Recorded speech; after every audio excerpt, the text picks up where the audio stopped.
He never expected to love again. She never believed she'd be chosen.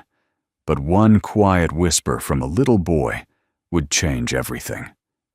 If stories of second chances, quiet courage, and the healing power of love speak to your heart, we invite you to subscribe to Soul Moment Story, where kindness always finds a way.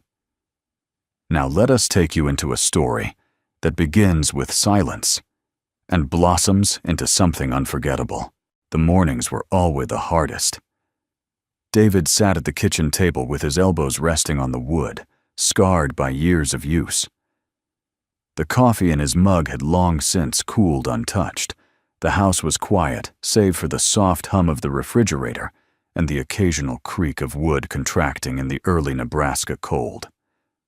Across from him sat an empty chair.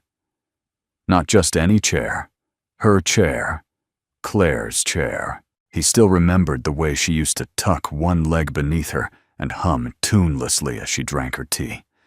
That chair had a curve in the cushion, from the way she sat, a soft indentation, like a whisper she had left behind.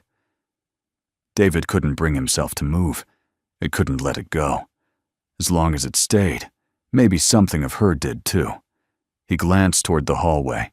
The light was off. Eli hadn't gotten up yet. It wasn't unusual. Since Claire died 2 years ago, Eli had turned from a bright, chatty 6-year-old into a silent observer of the world. He spoke less and less, until one day he just stopped altogether. David stood and walked to the window. The sun was rising slowly over the frost-covered field behind their house, a thin layer of light stretching across the earth like a prayer. He sighed and took a sip of cold coffee, wincing. 2 years of single parenting hadn't made him any better at mornings, or cooking, or life. Really. He had tried his best. He packed lunches, showed up for parent-teacher meetings, learned how to braid hair, though thankfully Eli had never asked, and pretended not to notice the pitying looks from other parents. He wasn't ashamed of being a single dad, but he was tired, bone deep, tired, and Eli was slipping further away with each passing month. He walked quietly down the hall and gently opened the boy's bedroom door. Eli was curled into a ball beneath a thick quilt, only the top of his dark blonde hair showing. David knelt beside the bed. "Morning, buddy," he said softly. No response. He hadn't expected one. "I made oatmeal." He added, though he hadn't, "with cinnamon like you." Like, still nothing. David reached out, brushing a strand of hair from Eli's forehead. He hesitated, then leaned forward and kissed his son's temple. "We'll try again tomorrow, huh?" he whispered. That night, after Eli had been bathed, fed and tucked in silently. Of course, David found himself sitting at the kitchen table again, scrolling through old emails on his battered laptop. He wasn't looking for anything in particular, just something to occupy the ache that never fully left his chest. That's when he found it, the application he'd half-heartedly filled out a year ago. It was for a mail-order bride agency. He'd never told anyone about it. Not his brother, not his pastor, not even Claire's sister, who called twice a month to check in on Eli. Back then he wasn't looking for love, just someone, a kind soul, a steady presence, a woman who might not mind, quiet nights, a child who didn't speak, and a man who barely knew how to keep a home together. Someone who might help his son smile again. He had received a few profiles, even written back once or twice, but eventually he gave up. Who in their right mind would want to step into a life so broken? He closed the laptop and sighed. He had tried. 3 days later, as David carried a load of firewood toward the porch, he noticed a figure standing near the edge of the driveway. She looked out of place, petite, bundled in a too-thin coat with a scuffed suitcase beside her. Her dark hair was tied back in a braid, and she was looking up at the house with a kind of cautious hope that struck him immediately. He set the wood down and approached slowly. "Can I help you?" he asked. She hesitated, then pulled something from her coat pocket, a printed photo. His profile, a year old, but undeniably him. "I am Lena," she said with a faint accent. "You wrote me once." David blinked. Memories came rushing back. Brief messages exchanged. Then silence. He hadn't expected an answer. Hadn't expected her. I didn't know you were coming." Lena's eyes dropped. "I had nowhere else." David studied her face. She looked tired, older than the picture he remembered. Not worn out, just weathered, like someone who had seen disappointment too many times and had grown quiet with it. He glanced toward the house, then back at her. "Do you want to come in?" he asked, unsure what else to say. She nodded once, then picked up her suitcase. That night, David made the first decent meal in weeks. Chicken stew Lena offered to help, but he waved her off. She sat quietly at the table watching him with a kind of stillness he wasn't used to. Eli peered at her from the hallway, eyes wide, then disappeared. "It's okay," David said gently. "He just takes his time." Lena nodded. "Children know things," she murmured, "even when they don't speak." David wasn't sure what she meant, but something in her tone made him pause. They ate mostly in silence, but it wasn't uncomfortable. Just unfamiliar. Like the first night in a new house, when David returned to the kitchen to wash dishes, Lena stood and began drying them without a word. They moved in quiet rhythm, the way two people do when words are too fragile and life has already been too loud. As the night drew on, David passed by the kitchen again and saw something that stopped him in his tracks. Lena was sitting at the table, Eli silent. Solemn, Eli was perched across from her. Between them sat an old, worn music box Claire used to play at bedtime. David had forgotten it, still worked. Lena turned the crank slowly. A soft, familiar melody filled the room. Eli didn't say anything, but he didn't leave. He listened. David stood in the doorway, heart aching. Something had shifted. Something had begun. The next morning came wrapped in fog. Thin threads of mist coiled through the bare trees in David's backyard. Like ghosts that hadn't yet let go, he stood on the porch with a mug of hot coffee watching the shapes of the world slowly come into view. Inside he could hear the clink of dishes, Lena already awake and moving quietly through the house, like she belonged there. It unsettled him, that sense of ease. She had arrived only last night. A stranger, and yet there was something about her presence that didn't feel foreign. It was as though the air had shifted, not dramatically, but gently, as if the house had taken a breath it hadn't known it was holding. He stepped inside. Grateful for the warmth, Lena looked up from the sink, her hands buried in soap and water. "Good morning," she said simply. David nodded. "You didn't have to. I don't mind." Her voice was soft but resolute. She didn't need thanks. He poured himself another cup of coffee. "Did you sleep okay?" She dried her hands on a towel. "Better than most nights." That was all she said. No complaints, no lingering sadness in her tone. Just a fact. He respected that. Eli emerged from his room a few minutes later, his steps tentative. He paused at the end of the hallway, eyeing Lena from beneath the brim of his messy hair. Lena didn't speak. She only smiled gently without pressure. Eli looked at David, then at the kitchen table. Finally, he slid into his usual chair without a word. It was the first morning in months that David didn't have to carry him there. After breakfast, David walked Lena out to the old shed beside the house. It hadn't been used in years, except to store unused lumber and dusty garden tools. He opened the door with a creak and glanced inside. "It's not much," he said, "but if you want your own space, we can fix this up." Lena stepped into the doorway and looked around, taking in the cobwebs and cracked windows, the way sunlight spilled unevenly across the dirt floor. And then she did something unexpected. She smiled, a real smile. Not wide, not loud, but real. "I like it," she said. "It has bones. It just needs care." David looked at her surprised. Most people would have turned away. She turned back to him. "Thank you." He didn't know what to say to that, so he simply nodded. That evening, after Eli was asleep, David returned to his laptop.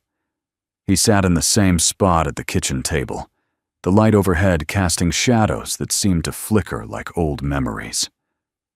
Something had been tugging at him all day, a thread he hadn't followed since Lena arrived. He opened his email inbox and searched for her name. There it was. Lena Dobrova Melunian. Come their message.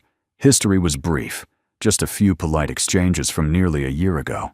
He'd sent her a photo of himself, and Eli explained his situation plainly. He hadn't dressed it up. He didn't know how to sell a broken life. Her reply had been simple, almost painfully honest. "I cannot have children, but I still hope to be part of a family," he had never answered. David leaned back in his chair and ran a hand through his hair. He remembered reading that line and feeling something twist in his chest, not because he judged her, far from it, but because back then he thought what Eli needed most was a mother who could give him siblings. Someday. Now, watching his boy inch slowly back into life, David wasn't so sure. It hadn't been biology that made Claire a mother. It was the lullabies, the kisses on scraped knees, the bedtime stories told by flashlight under the covers. It was the way she loved endlessly, even when exhausted.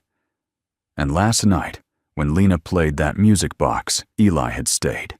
David stared at the screen for a long moment. Then he opened a new document. Later that night, as he walked past the guest room where Lena was sleeping, something made him pause. The door was open a crack, and through the narrow space, he saw her sitting at the small writing desk, a single lamp casting a soft halo around her. She was writing, carefully, methodically. Each stroke of her pen seemed deliberate, as though the act itself was sacred. David didn't mean to intrude, but something caught his eye. The envelope she was folding the letter into. It was addressed to herself. He didn't ask the next day or the day after, but the image stayed with him. By the weekend, Lena had begun tending the backyard. What had once been a plot of weeds and dead soil was now neatly raked with tools arranged along the fence, and seed packets laid out in a tidy row. "You really going to plant something?" David asked, watching from the porch. She straightened up, brushing dirt from her jeans. "Yes, even if I won't be here long." "You thinking of leaving?" Lena didn't look at him. "You didn't ask me to stay." He blinked. "I didn't think you needed permission." She finally met his gaze. "I don't. But I won't impose where I'm not wanted." David walked down the steps and stood beside her. The earth was cold, but not frozen, the kind of soil that resisted change, but would yield if given time. "I didn't expect you," he said. "I know. But you're here." She nodded. He looked at the empty patch of land. "So, what are we planting?" Lena smiled. "Something purple. Something that comes back each year." That night, after the house had gone still, David returned to the kitchen, opened the laptop again, and added one last sentence to the document he'd begun days earlier. "Not every garden begins with seeds. Some start with silence and the courage to stay." It wasn't just the music box that made Eli stay in the kitchen that night. It was how Lena turned the crank gently, like someone remembering how to pray. The tune creaked and wobbled. Age had warped its notes, but she let it play anyway. Imperfect, fragile, familiar. Eli hadn't moved. He'd simply sat there watching her, the way a boy watches someone who isn't afraid of silence. That moment planted something in David. something he didn't dare name yet, but it lingered long after the music stopped. The following morning, Lena woke early. Earlier even than David. By the time he came into the kitchen, bleary-eyed and tugging a flannel shirt over his undershirt, she was already kneading dough on the counter, the smell of yeast and flour warming the air. "You don't sleep much," he remarked. "I sleep when I feel safe," she said, without looking up. Today is better. He watched her hands work, strong, deliberate hands. She wasn't delicate the way some men might expect. She had the hands of someone who had done real work. Carried weight. He poured 2 cups of coffee, slid one across the counter. "You don't have to cook, you know." Lena smiled faintly. "It calms my mind," David nodded. "You're welcome to use the kitchen whenever you want, Eli." Well, he likes routine. Children do, she agreed, but they also recognize care, even if it's new. She said it so simply, but David felt the truth of it.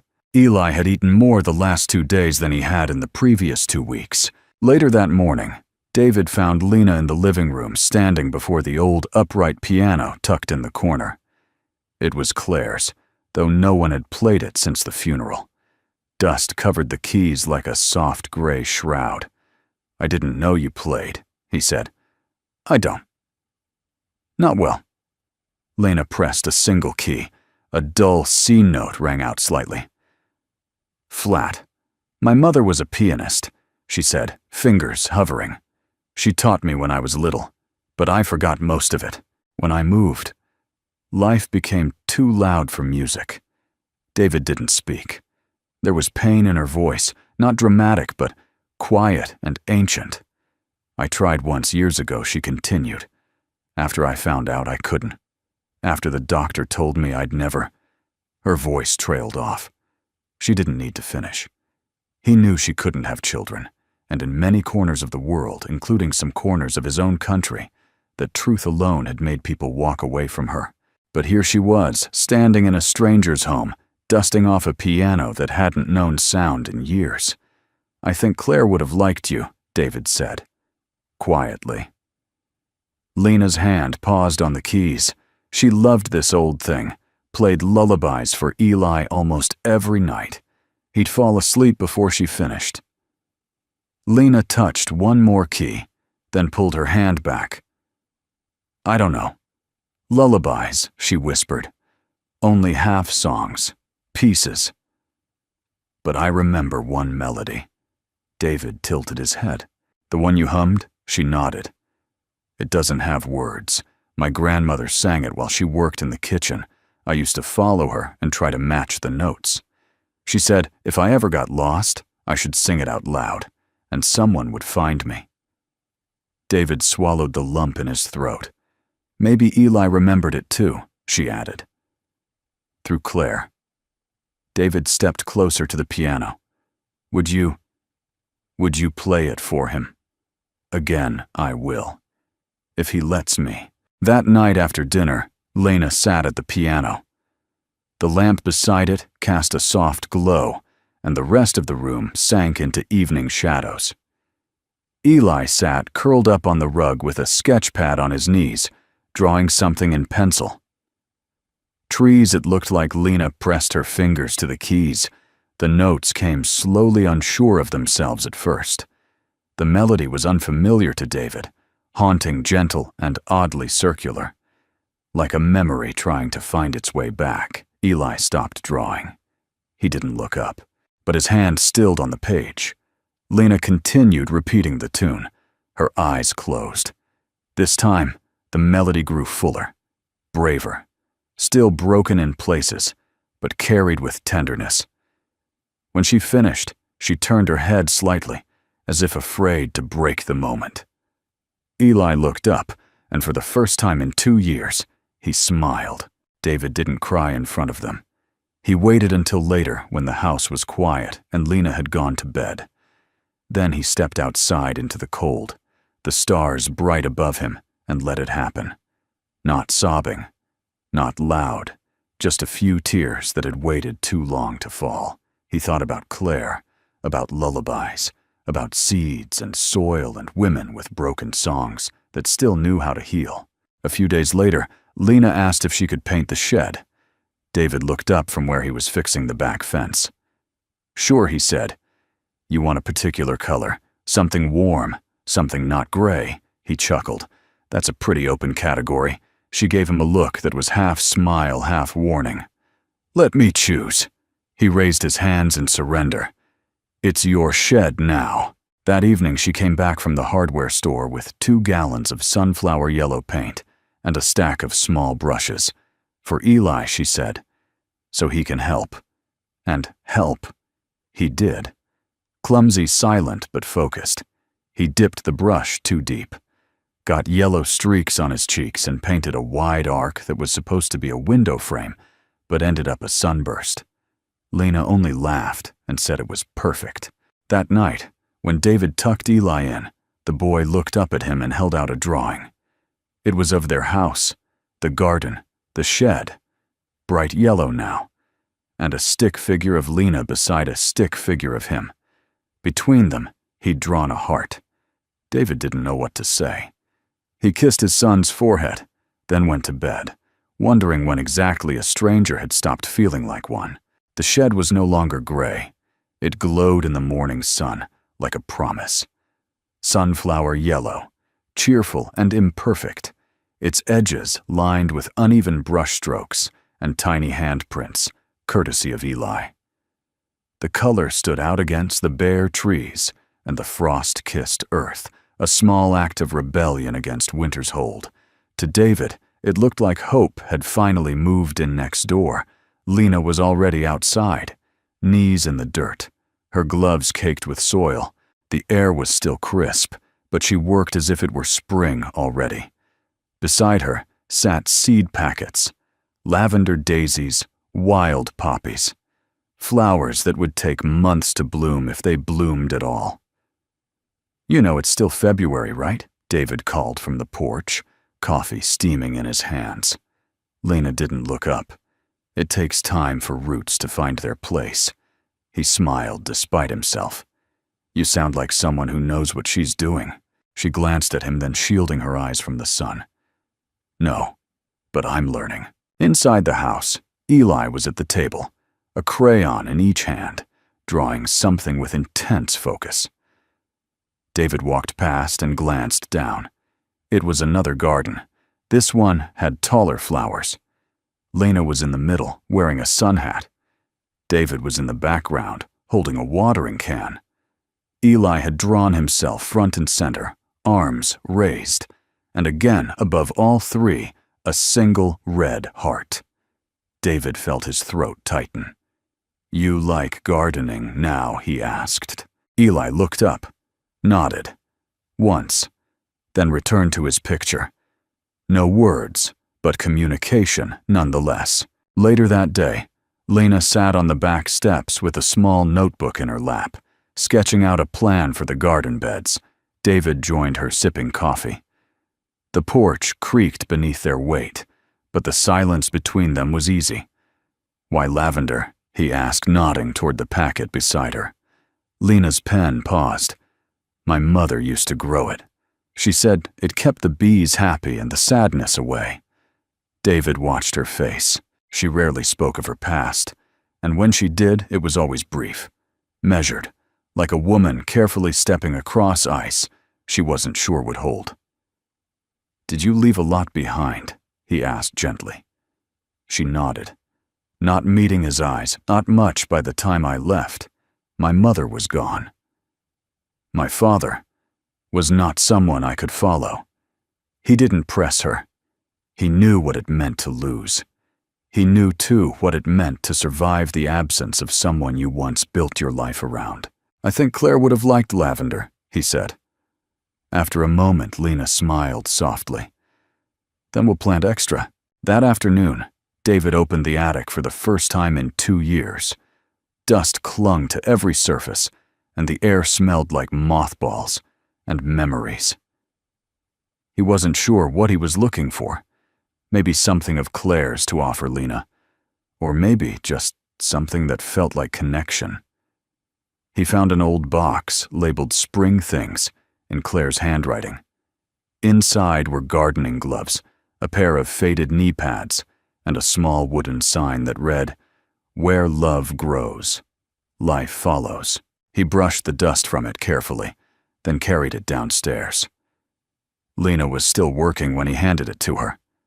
She turned the sign over in her hands, her fingers tracing the faded lettering. Then she looked up, eyes shining just a little.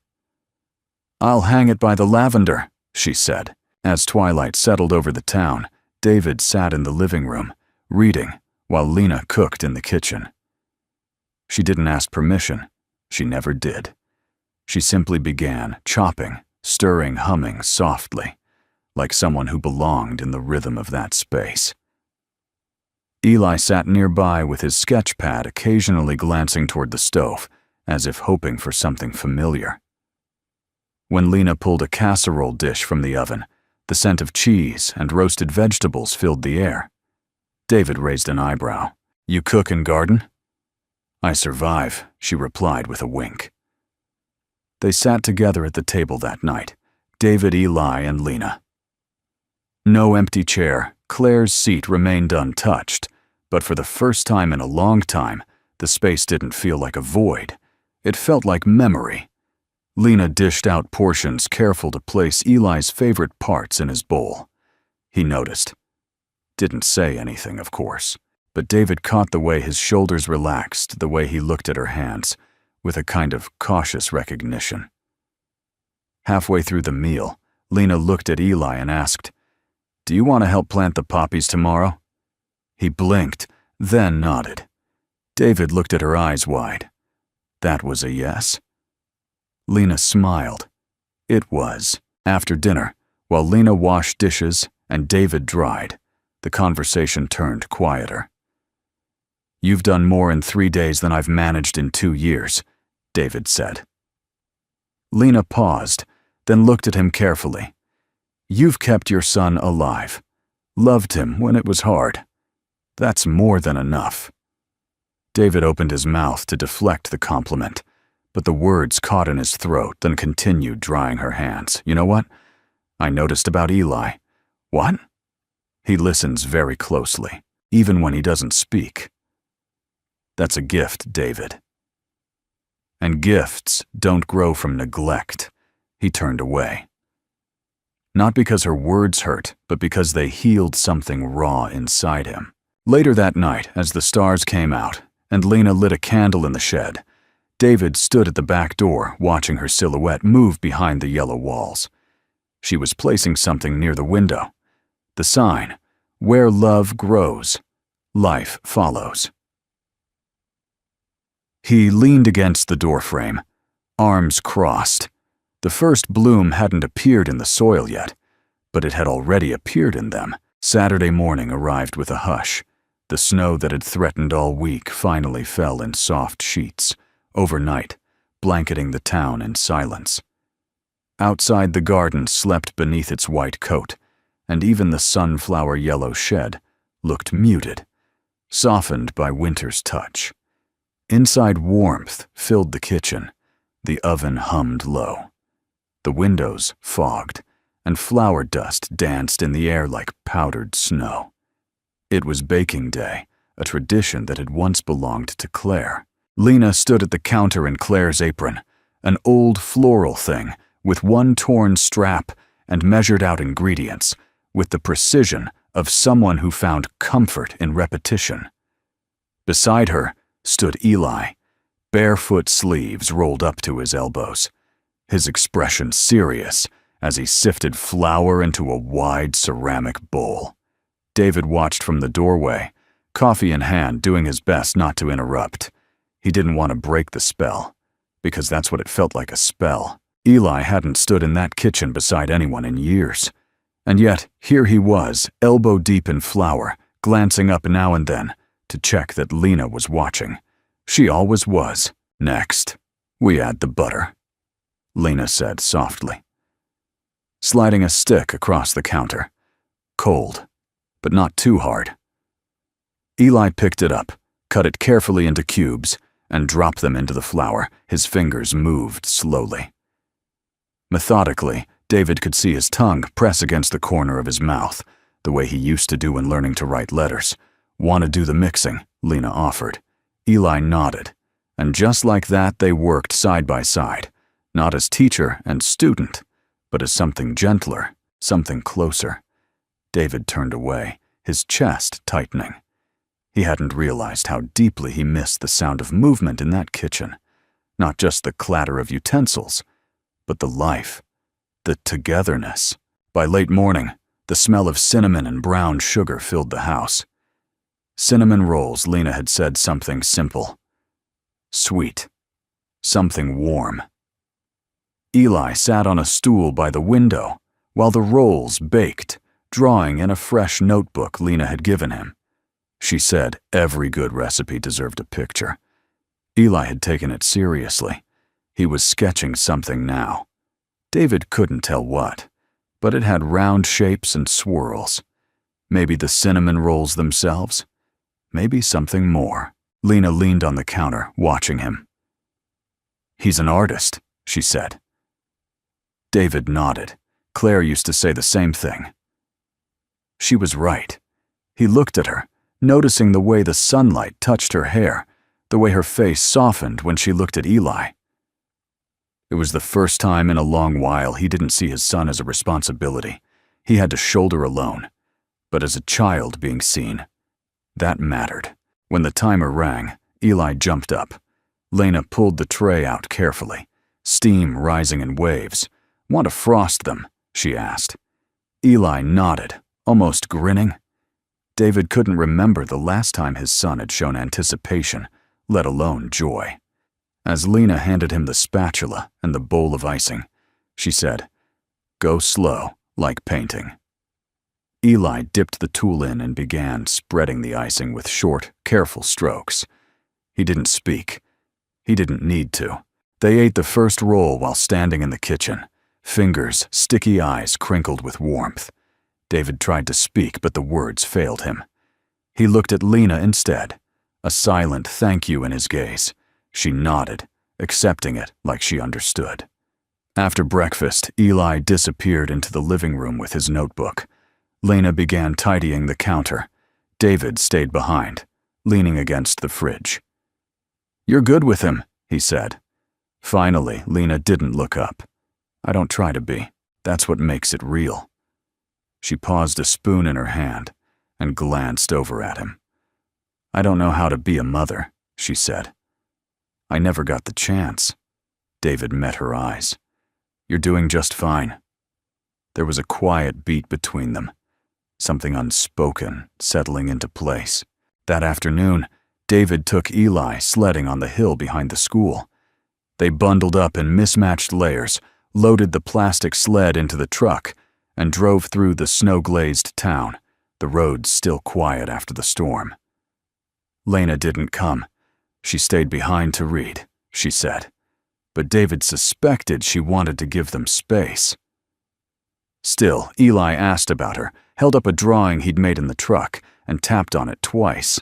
David glanced at it, a picture of all three of them baking in the kitchen. He nodded. "She'll see it," he promised. When they returned, cheeks red and boots soaked, the house smelled like something new. Apple and vanilla. Lena was in the living room, a book in her lap, the music box on the table beside her. Eli handed her the picture. She looked at it for a long time, then smiled. "May I keep this?" she asked. Eli nodded. Lena placed the drawing beside the music box and said nothing more. That night, after Eli was in bed, David found Lena out on the porch, wrapped in a blanket looking up at the sky. The stars were sharp and brilliant, the kind of night that made you believe in things again. "Do you miss it?" he asked, settling into the chair beside her. "Where you came from?" She hesitated. "I miss what I thought it would become, but not what it was." David nodded. He understood that more than she knew. They sat in silence for a moment, listening to the wind rustle the bare branches. Then he asked the question that had been sitting in his chest for days. "Why did you come here, Lena?" Really, she didn't look at him, because your message was the only one that didn't try to sell a dream. It just told the truth. A widower. A boy who wouldn't speak. A home that needed warmth, and I thought maybe I could help, even if I couldn't give much. David's voice was low. "You've already given more than you know." In the window behind them, the shed glowed faintly under the porch light, its yellow paint catching hints of silver. And inside the house, a child slept with drawings beneath his pillow of cinnamon rolls, yellow walls, and a woman who sang broken songs. The sky was already bruising by late afternoon. Clouds stacked on the horizon, thick and restless, like a warning whispered too late. Nebraska storms didn't ask permission. They rolled in sudden and stayed longer than welcome. David watched from the porch, a deep furrow in his brow. "It's going to hit hard," he muttered. Lena joined him with a dish towel still draped over her shoulder. "Should we bring in the garden?" "Tools," he nodded, "and the lavender trays, too." They moved quickly, Lena gathering gloves and shears, David stacking the bags of soil under the porch awning. The wind picked up, howling across the empty fields, rattling the gutters like loose bones.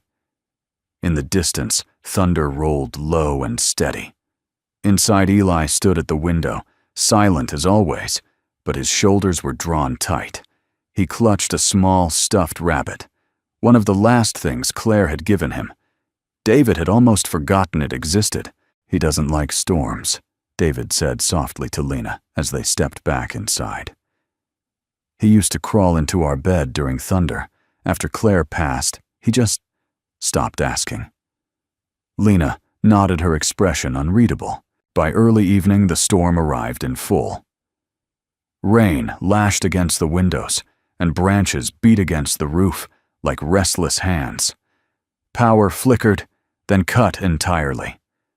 The house fell into shadows, lit only by the soft glow of the fireplace. Lena lit candles from the emergency box. David checked the basement, the sump, pump, the windows.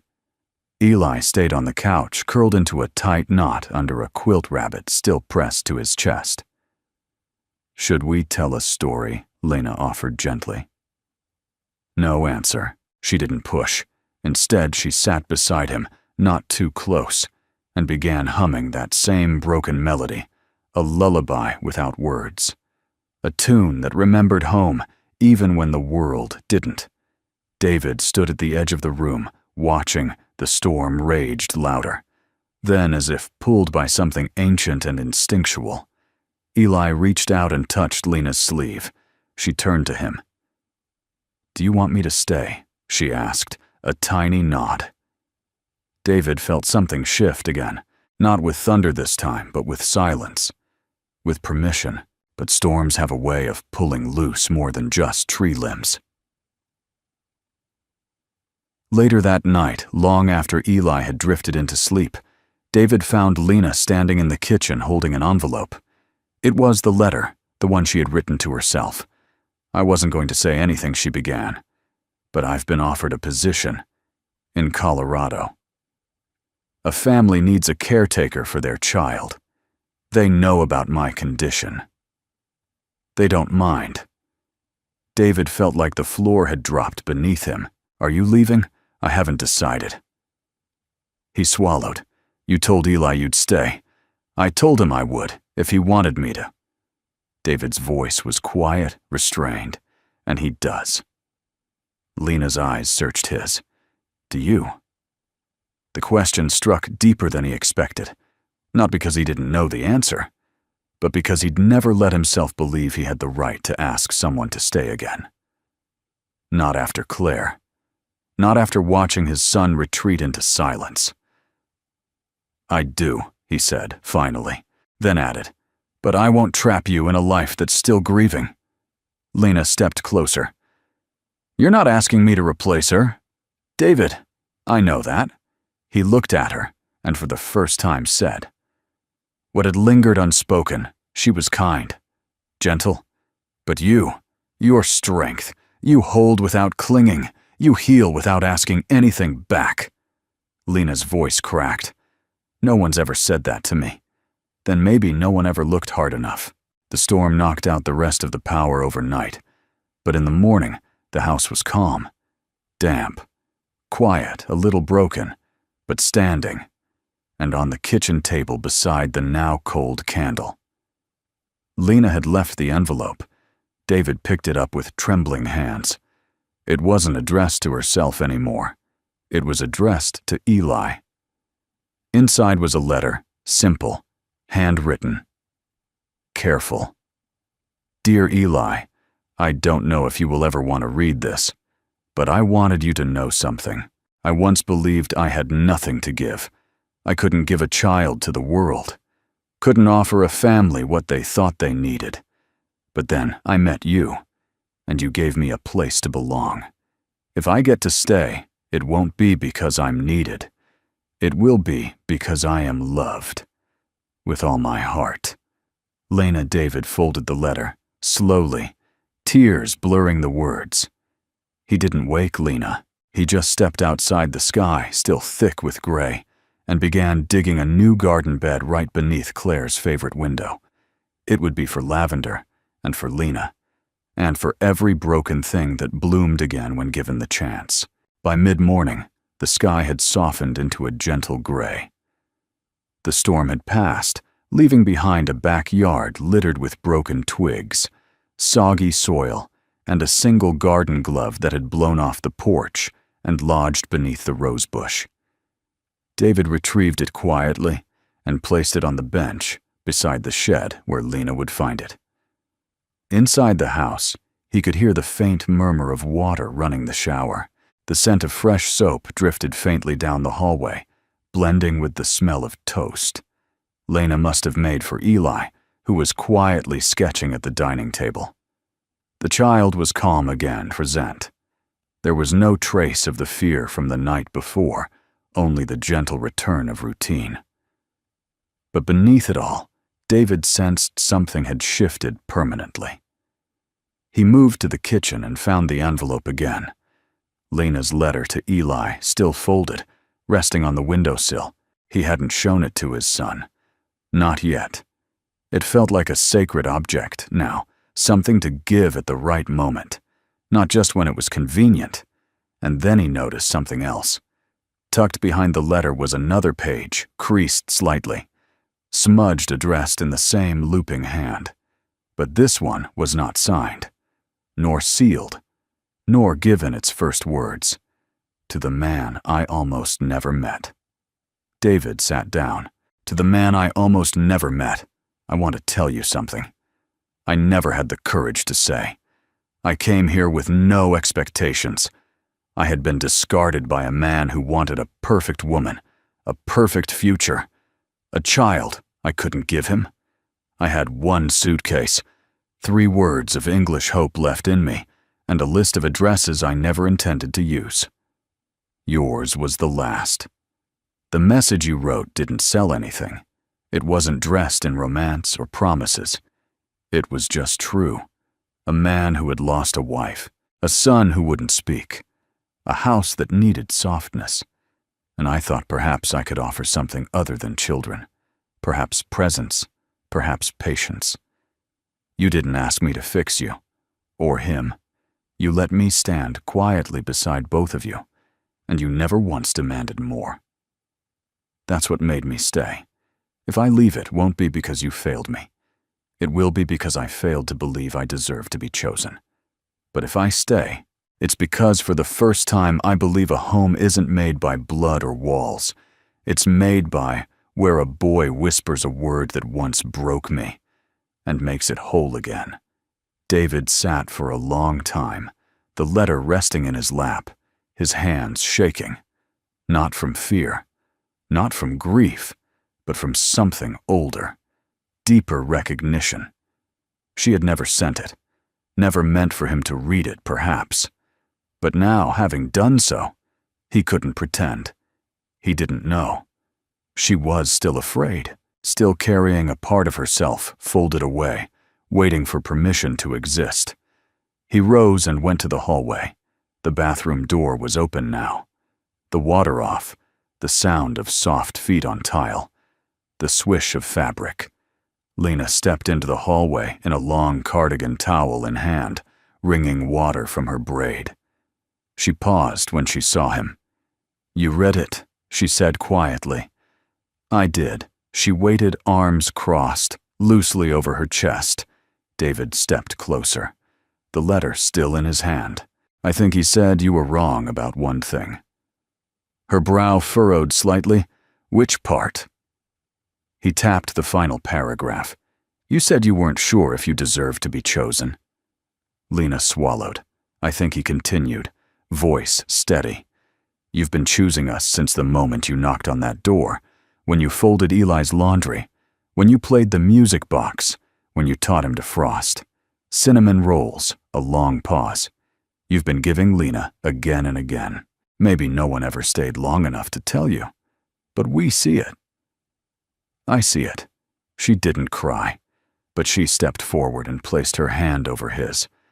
"Then let me stay, without question, without a role. Just let me be part of it." David nodded, breath catching. "You already are." Later that afternoon, they hung Claire's wind chimes back up on the porch. It had taken David months after her death to take them down. The sound was too sharp, too full of memories. Now, as they clinked lightly in the breeze, the melody felt like something softer. Permission Eli helped too, holding the bass steady as David secured the hook. He didn't say anything, but when the wind blew and the chimes sang, he smiled at Lena. Just once, then went back inside to draw. That evening, as the sun dipped low and painted the snow gold, Lena stood outside near the edge of the garden, a trowel in her hand and a bucket of new bulbs beside her. David approached, hands in pockets. "What are you planting now?" he asked. "Early daffodils," she said. "They bloom when the snow is still on the ground," he chuckled. "Seems ambitious." "They're brave," she said. "They come even when they're not sure." "It's safe yet." David looked at her. "Sounds familiar." She glanced up and smiled, cheeks pink from the cold. "Do you want help?" She paused, then handed him the second trowel. "Only if you're willing to get your hands dirty." He knelt beside her. "I've been in the dirt for years," he said softly. "I'm ready to grow something." As they worked side by side, the wind carried the sound of chimes across the yard, and beneath their fingers, the earth wet, uneven. Scarred began again. The frost gave way to dew. In the early mornings, David would wake to find the windows slick with condensation and the ground outside damp, but no longer frozen. The air held a softness, now a whisper of spring, even though winter hadn't fully let go. March had arrived, and with it, the garden began to breathe again. Lena stood by the back fence, her boots planted in the wet soil, sleeves rolled up to her elbows. The beds had been raked, turned and lined. Stakes were hammered. Rows were measured with twine, not perfectly straight, but carefully placed. She had drawn a sketch on paper, Eli had helped color it, and pinned it to the shed door like a blueprint for healing. David joined her with a thermos of coffee. "She's beautiful," he said, nodding toward the space. "Who this garden? It's hers, isn't it?" Lena looked up. "Claire's," he nodded. Lena wiped her brow. "I don't want to replace her." "David, you're not," he said. "You're building what she dreamed of." There was a pause, gentle and full of understanding. Then Lena smiled. "Then let's build it well." They worked for hours each day, not out of duty, but out of desire. The shed became a center of life. Tools hung neatly, a small shelf with seed packets, and a mason jar full of pencils and notes. Eli added labels to each row, with hand-drawn signs, lavender sweet peas, sunflowers, and Hope, his own made-up flower scribbled in blue crayon. No one corrected him. Hope could grow anywhere, after all. On the third Saturday of March, David brought down a box from the attic. It was one he had avoided for a long time. Inside were old gardening books, Claire's gloves, her floppy sun hat, and a journal labeled Planting Notes. Year 1.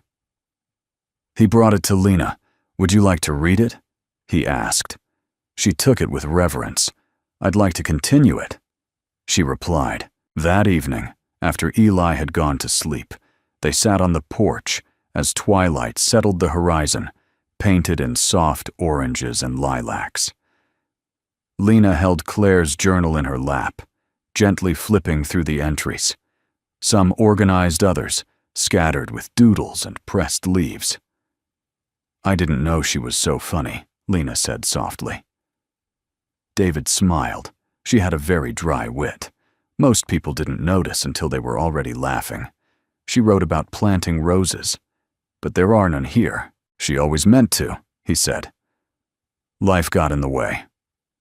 Lena traced the page. "Would it be all right if I planted them for her?" David didn't answer immediately. Then quietly, "I think she'd be grateful, especially coming from you." The next day they made it official. David carved a wooden sign by hand, simple and strong. Eli helped him paint the letters.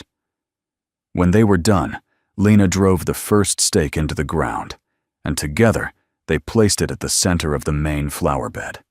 The sign read, "Claire's Garden." Where love is rooted. They stood in silence afterward, not out of sorrow but reverence. And as if the world understood, the sun broke through the clouds, casting golden light across the soil.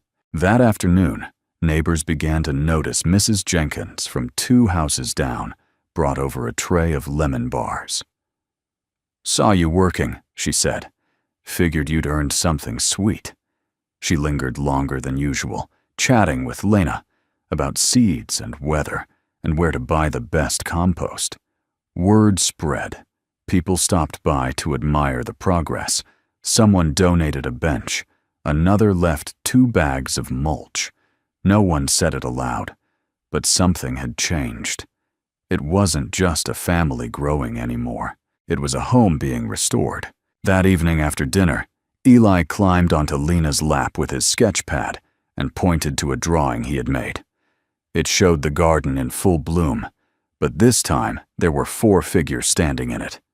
David, Lena, Eli, and a 4th, a woman in a wide-brimmed hat waving. Lena looked at him, tears welling. "Is that Claire?" she whispered. Eli nodded, then did something unexpected. He leaned into her, resting his head against her chest. David watched from across the room, his heart full and aching all at once. Something in him settled, not moved on, but made peace. That night, as the wind stirred the chimes and the moon cast soft light across the beds of newly turned soil, Lena returned to the shed and opened Claire's journal one more time. She turned to the last page, and in her own handwriting wrote, March 18th. Today we named the garden. We did not name it for ourselves. We named it for a woman we never stopped loving. And somehow she is still here. In the child who smiles, in the man who watches with quiet eyes, in the soil that forgives. Tomorrow we plant roses, for her, for us, for the things we choose to grow together. Spring didn't arrive all at once in Nebraska. It crept in shyly, one warmer breeze, one sprouting crocus, one bird daring enough to sing again. By April, Claire's garden was a miracle of transition. Rows of green peeked from the dark earth. Lavender shoots lifted their spines toward the sky, and a few bold daffodils bloomed early bright yellow against the memory of frost. And the town noticed. It started with glances, neighbors slowing their steps as they passed the backyard. Heads tilted curiously. Then came the cautious waves. After that, the questions. What are you planting this year? Is that lavender in the front bed? Do you sell starts?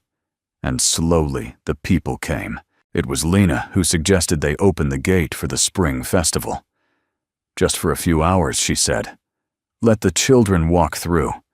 Maybe offer lemonade. David hesitated. He had kept the space private for so long. But Lena, with her quiet wisdom, simply said, You never heal by hiding. He knew she was right. On the morning of the festival, Lena wore a cotton dress with tiny blue flowers and a denim apron over it. Her hair, normally braided, was left loose beneath a straw hat that had once belonged to Claire. David almost couldn't speak when he saw her. You look, he began.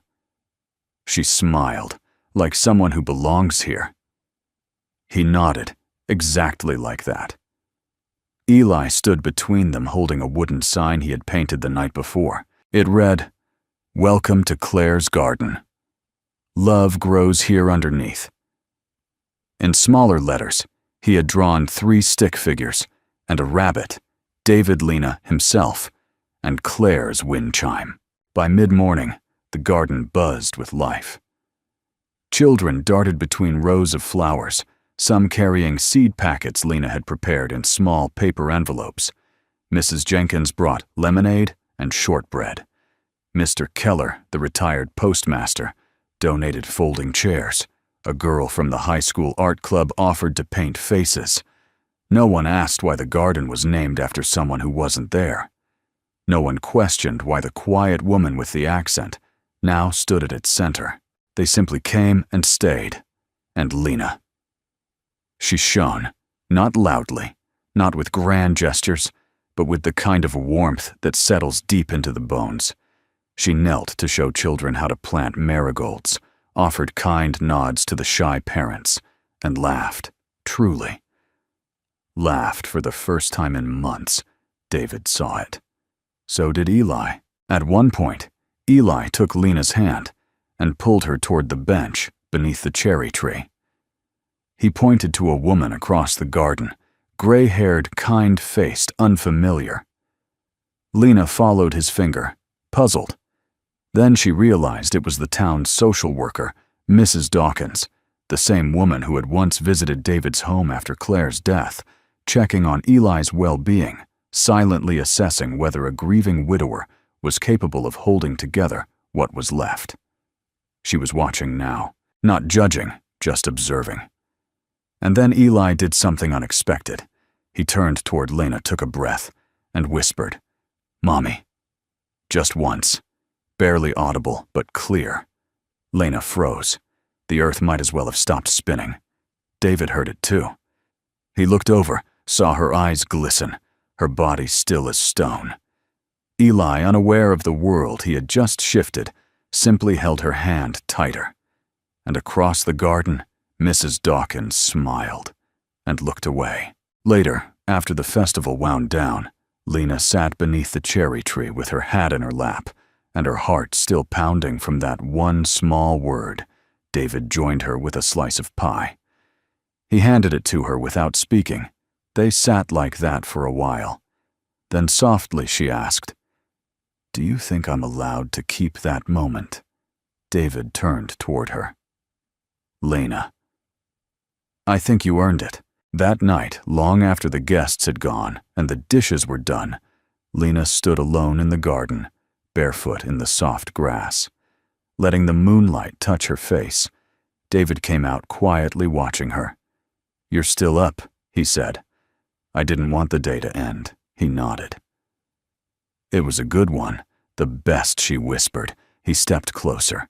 Eli meant it, you know. She turned to him, eyes wet. I know. That's what makes it so hard to believe. Then believe it anyway. Lena smiled through her tears. David reached out and took her hand. They stood in silence, surrounded by the scent of earth and lavender beneath a sky vast enough to carry every word that had ever gone unspoken. The cherry tree had never bloomed like that before. It stood in the center of Claire's garden, tall, graceful, and fully alight, with pink-white blossoms that fluttered in the spring breeze like thousands of whispered blessings. Lena stood beneath it that morning, hands clasped around a mug of tea, her eyes tilted upward in silent awe. "I think it waited," David said from the porch, "for you." She turned, raising a brow. "Trees don't wait. This one," Diddy said. "I planted it the year we moved in. It never bloomed like this, not even when Claire was here." Lena stepped closer to him. Maybe it just needed a different kind of love. The idea came from Eli. They were sitting together in the living room one afternoon, Lena sorting seeds, Eli sketching beside her when he tapped her wrist and handed her a new drawing, a tree, the cherry tree, and beneath it 3 figures again. But this time, they were dressed in something different. David in a suit, Lena in a dress, Eli holding both their hands. A heart floated above them. Lena stared at the image for a long time. Then she looked up at David, who had just walked in from the yard, hair dusted with pollen. Eli held up the picture, wordless. David blinked, then smiled. "Well," he said softly. "Looks like the boy has spoken." There were no invitations, no formal announcements, just one morning where David carved a small date into the bench beneath the cherry tree, and Lena pinned a single white ribbon to the post beside it. They told Mrs. Jenkins, of course, because she would never forgive them if they didn't. She told everyone else. By that Saturday afternoon, the garden was filled with familiar faces. Neighbors, teachers, the grocery store clerk, even Mrs. Dawkins returned this time with a small wrapped box and a hug for Lena that lingered longer than expected. Someone brought folding chairs. Someone else brought cake. David wore his best shirt. Lena wore a linen dress she had once kept folded at the bottom of her suitcase, the one she told herself she'd never wear again. And Eli, he wore a bow tie, crooked perfect. They stood beneath the cherry tree just before sunset. Blossoms falling like confetti, air sweet with lavender and sugar and soil. There was no officiant, no ring bearer, just words, quiet, true, and shaped by everything they had survived.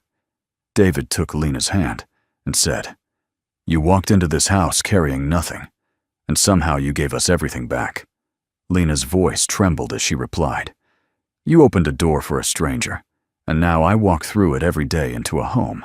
They exchanged rings, simple silver, nothing flashy, but they shone all the same. Afterward, they danced on the grass, while an old record player spun quietly on the porch.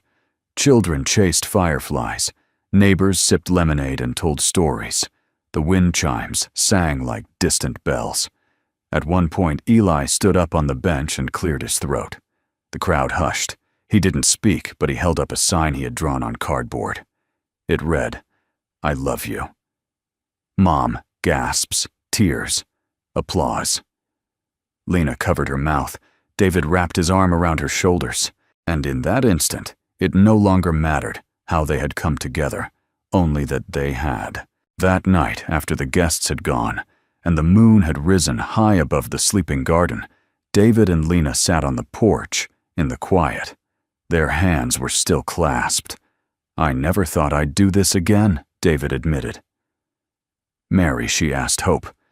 He said Lena leaned her head on his shoulder. "It takes courage." He kissed the top of her head.